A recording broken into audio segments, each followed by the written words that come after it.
Hey everyone, welcome back to my YouTube channel. So in this video we are going to study about N-bromosuccinimide. This is another synthetic reagent that we are studying in detail.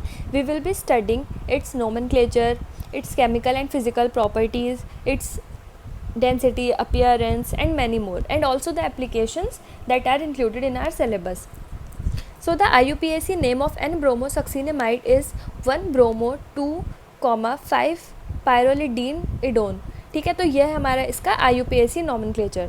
इसका other name है N-bromosuccinimide और हम इसको short form में NBS से represent करते हैं in certain chemical reactions. It is appeared as a white solid. Melting point of N-bromosuccinimide is 175 to 178 degrees Celsius. The density is 2.098 gram per centimeter cube. Its solubility is 1.7 gram per liter. In 25 degrees is water. It is soluble in water and it is insoluble in carbon tetrachloride. Now this is the structure of N-bromosuccinimide, in which we are having a 5-membered ring in which a one heterocyclic ring is there, which is attached to a nitrogen atom, and this nitrogen is attached to a bromine atom, and two double bonded oxygens are present at the terminal of this cyclic structure.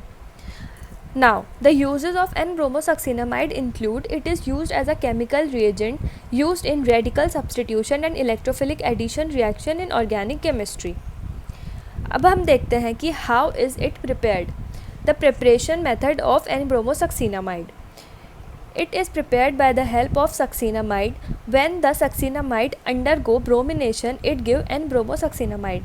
We can see this is the structure of succinamide, in which the N is attached to the hydrogen atom, and when it undergo bromination, तो क्या होता है हमारा HBr eliminate हो जाता है, this H, and it takes away one Br group, and then this one bromine atom get attached to the nitrogen, and what do we get? We get N-bromosuccinimide.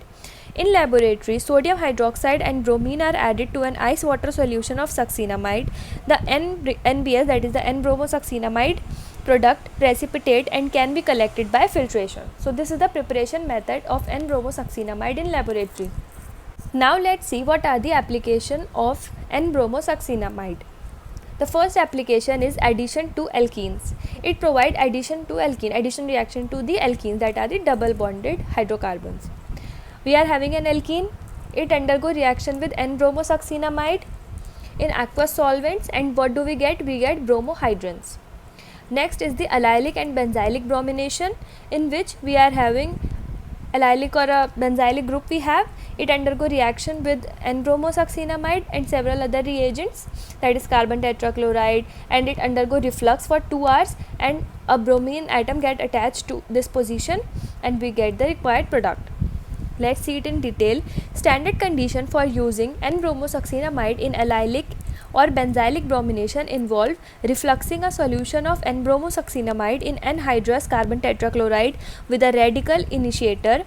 Usually what is the radical initiator? It is usually azo bi bis isobutyl butonitrile or benzoyl peroxide, irradiation or both to effect electrical initiation.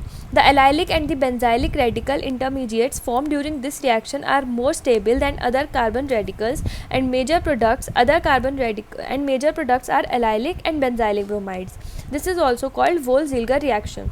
तो इस reaction को what do we say? We say Wolff-Ziegler reaction. इसमें इसकी standard conditions दी हुई है and about the reagent that we are using.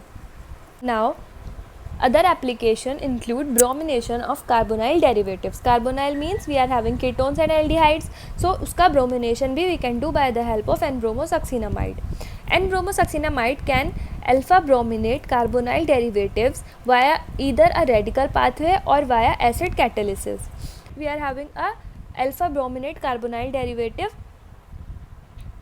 by the help of N-bromosuccinimide. This is the chemical reaction that is showing the above situation. Next we have Hofmann rearrangement. This is also an application of N-bromosuccinimide. In presence of strong base such as DBU, it reacts with primary amide to produce a carbamate via Hofmann rearrangement. ठीक है, we are having primary amides. It is undergoing reflux in the presence of the N-bromosuccinimide, and what are we getting? We are getting carbamate. Next application include selective oxidation of alcohol. In the presence of N-bromosuccinamide and dimethoxyethane and water, what are we getting? We are getting the oxidated reaction of the alcohol. But this oxidation will be selective in nature. So that is all about the application of N-bromosuccinamide. We have seen it in detail. We have covered the physical properties, which include melting point, boiling point, chemical structure, molecular structure, its IUPAC name and densities, etc. We have also covered how to prepare N-bromosuccinamide and also where N-bromosuccinamide will be used, that is its application. So that is all for it. I hope you have liked it. Then please do like, share and subscribe. Thank you.